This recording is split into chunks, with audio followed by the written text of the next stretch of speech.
comme on le voit dans la question de la moralité des actes humains, et en particulier dans celle de l'existence des actes intrinsèquement mauvais, se focalise en un certain sens la question même de l'homme, de sa vérité, et des conséquences morales qui en découlent.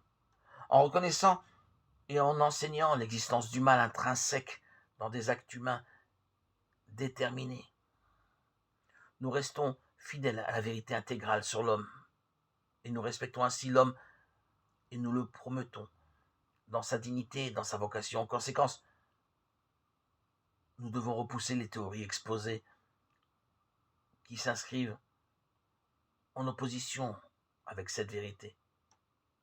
Nous ne devons pas nous contenter d'admonester les fidèles sur les erreurs, sur les dangers de certaines théories éthiques.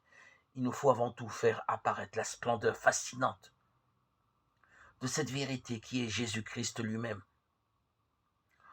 En lui, qui est la vérité. Jean 14, 6. L'homme peut comprendre pleinement et vivre pleinement par ses actes bons sa vocation à la liberté dans l'obéissance à la loi divine, qui se résume dans le commandement de l'amour de Dieu et du prochain. Cela se réalise par le don de l'Esprit Saint, esprit de vérité, de liberté et d'amour. En lui, il nous est donné d'intérioriser la loi, de la percevoir et de la vivre comme le dynamisme de la vraie liberté personnelle.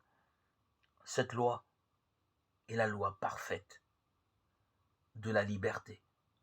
Jacques 1, 25.